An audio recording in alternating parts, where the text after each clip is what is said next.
Early morning kitty naps interrupted. Long kitties. And now it's time to read.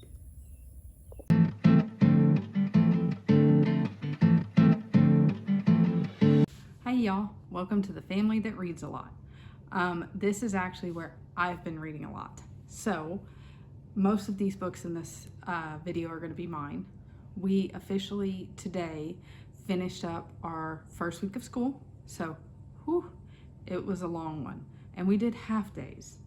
But getting everybody back in their rhythms, getting everybody waking up early, engaging the brain, like by the end of the day, we're tired of each other, we're tired of talking, all of the things. But most of these books were read before that week. So this is just kind of a wrap on my summer reading. I'm not sure how my reading is going to go once we're done with this, or once we're back in school, if it'll be up, if it'll be down, I don't know yet. We'll see. This week was not a good gauge of that because, like I said, it was a lot to get back into the rhythms of school. So, starting with the books my son read.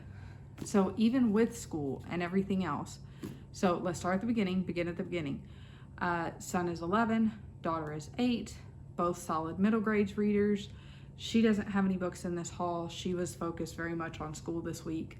He, even with school, still wanted to read a lot.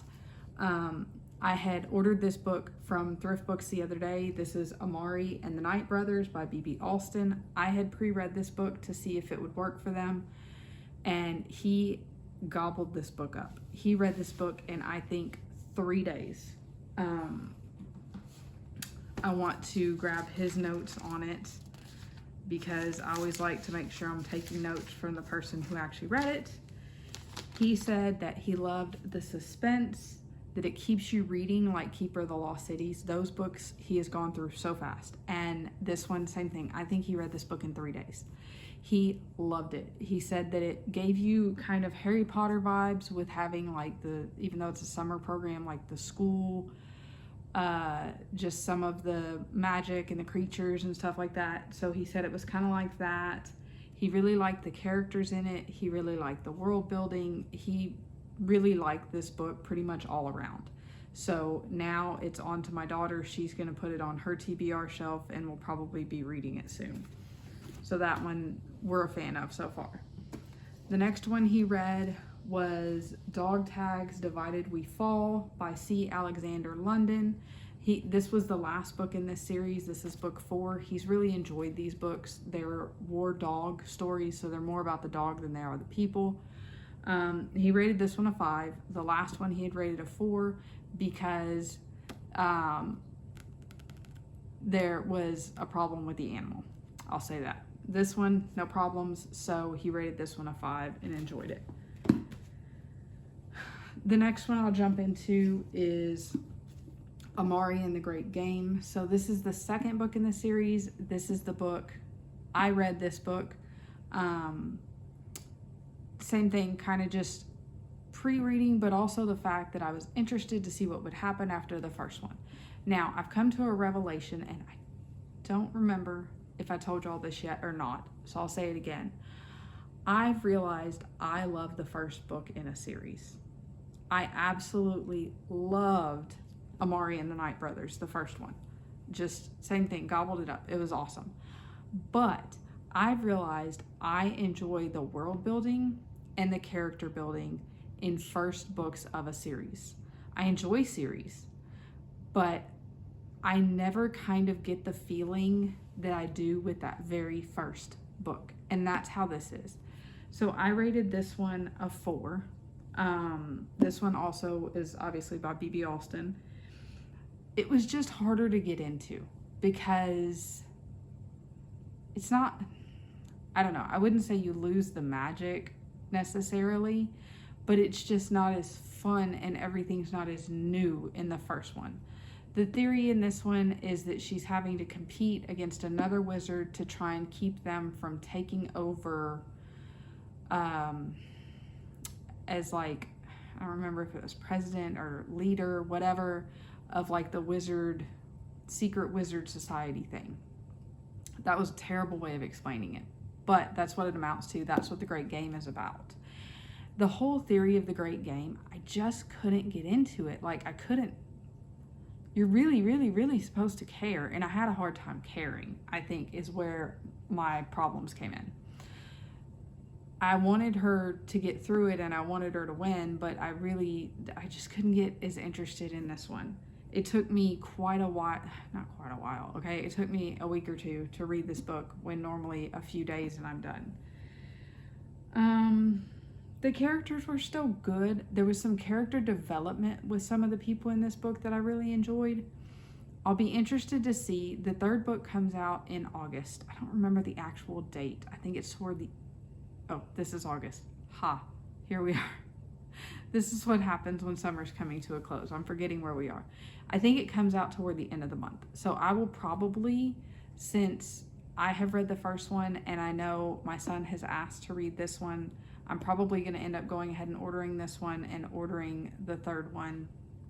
If I can get my hands on the second one used, I'll do that. But the third one, I know I'll have to order new, simply because I know that the wait at the library will be really long, and it's coming out within a few weeks.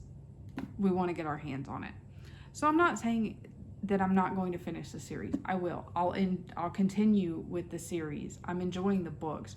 I just couldn't get into this one as much as I got into the first one. Still a good book, still enjoyable, still, up there in these kind of series. And I enjoyed the fact that it's a fairly clean book for this age group. Like, I don't even remember if there was any language whatsoever in this book. The characters were good people. Well, most of them. You always have to have a bad guy, right? But the characters were for the most part, good people and all that. So it's a good book. I want to get that out there, because I don't want to say it's not a good book and it feel underwhelming or something, because it's a good book. I just realized about myself that I struggled to continue to stay into a series after the first book, if that makes sense. Now, okay, winner, winner, chicken dinner. There's always one, right? Oh my gosh, this is such a good book. This is The Chaos Grid by Lyndsey Lewellen. I heard about this on Chantel Reads All Day, and she raved over this book, and y'all, this is such a good book. So when I grabbed it, I did not realize this is actually considered YA. Reading it, it doesn't feel cliche YA, if that makes any sense. Like, they tell you that the people in it are young-ish, I think like 17 or something, like young teenagers to early 20-year-olds kind of thing. It seems like the characters in the book. But when they get into the book, it doesn't feel that way. Like, it's not constantly talked about as far as like high school or college or something like that. This is totally separated from all that. So I think this book is applicable to adults super, super easily. I would even consider giving this to my son in not very long at all, a few years. There's a few things in here that I wouldn't hand it off to him probably just yet, but it is a clean YA book, okay? There's no major questionable content or anything like that. So the theory of this book, let me start at the beginning, begin at the beginning. I'm going to say that multiple times here, I think. My brain is moving in many directions. The theory is that Texas is now a dystopian land. It doesn't really talk about the U.S., but I have to assume that it spans different states. They messed with they were trying to make rain or something, and somehow released chemicals that destroyed the land and made it basically a barren wasteland, and created a bunch of sketchy weather outside of what they've now created as domed cities. Okay, so you've got the major metropolitan areas are domed. And this book mostly takes place on what they call the Chaos Grid, which is outside of those domes. You follow the main character in this. I'm trying to remember her name. I cannot believe I cannot remember it. Oh, Juniper, right. You follow her. It's her story as she leaves one of the dome cities. I don't want to give too much away because that was part of what I loved about this book. Is same thing. The world was new, the ideas were new, everything else. This is considered, I think, sci-fi. I'm not a sci-fi reader. It's not my normal go-to. But this was like sci-fi that almost didn't feel sci-fi. So like you have the chaos grid, the weather situation. If you know anything about weather lately, it's not that far-fetched to think that, you know, I think this is set like 300 years in the future, 200 or 300, that's a possibility. You have these controlled farms that are separated from the grid where everything is farmed indoors. Y'all, that happens now. I'm from a farming area. Everything is going greenhouse. Everything is going indoors. Most of your vegetables are farmed indoors now. Like that's not even a stretch for me. What else? Just most of the stuff, like it was sci-fi enough to make you interested in the world, but it wasn't so sci-fi that I was like, okay, I can't do this. I can't grasp this. Like I said, I cannot rave about this book enough. Yes, I purchased it. I did not get it from the library. I would spend every penny on it again because this is such a good book. Also, the author just announced like weeks ago, very recently, that the next book I believe will be coming out April next year. I know it's next year, but I don't think it's that long to wait, and I'm ready. Can I order it now? Because I want to know what happens. It does leave you on a little bit of a cliffhanger, not enough that you're like frustrated, but I really, really, really want to know where the story goes and what happens to the characters, because like I said, if she continues to write this well, this may be one of my new all-time favorite authors, because y'all, I love this book. Okay, enough gushing over one book. Now, this is another good book, totally different, like flip-flop of situations. This is back to middle grades. This is Spies by James Ponti. But discussing new favorite authors, he's very much up there with one of my new favorite authors, especially as a middle grade author. I read his first book in the Dead City series. I'm currently fixing to pick up the second book. And this book, I'm rating a 5 stars. It was fun. The kids are spies. They're hackers, or multiple of them are hackers. It kind of started a little bit slow.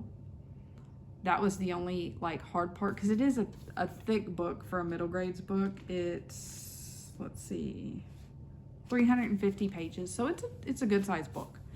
But once you got into it and got to know the characters and got to care about the characters, he makes you care about the characters, and I think that's what it is.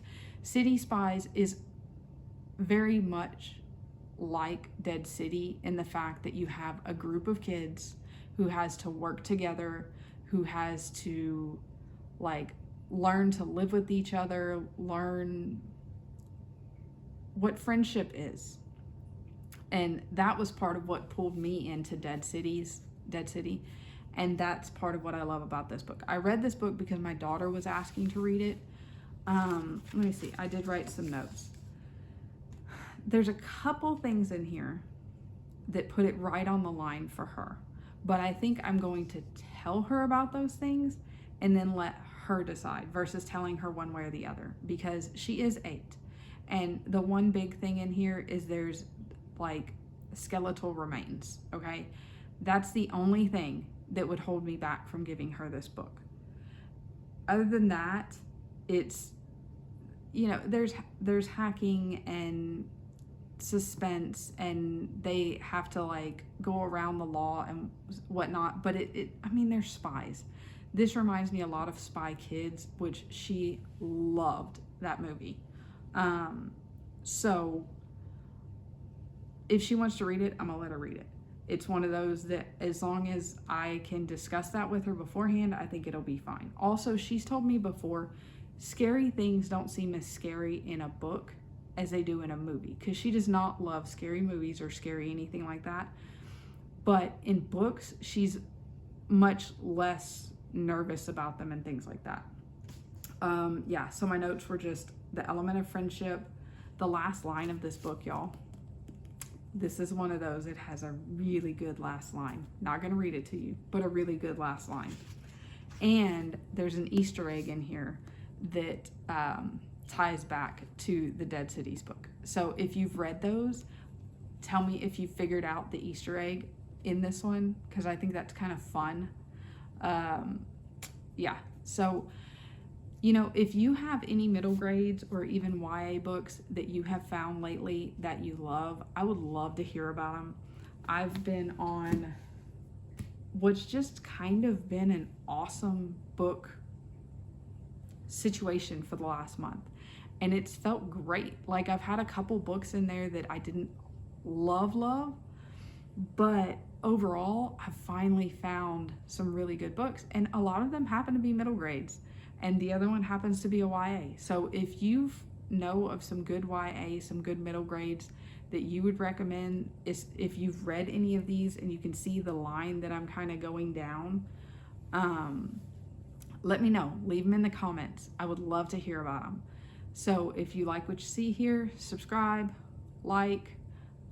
Trying to put these what we read things out pretty much weekly. I'm hoping to continue that as the school year gets going. Again, we'll see what time allows, because school comes first. But thanks for coming by. Y'all go read a lot.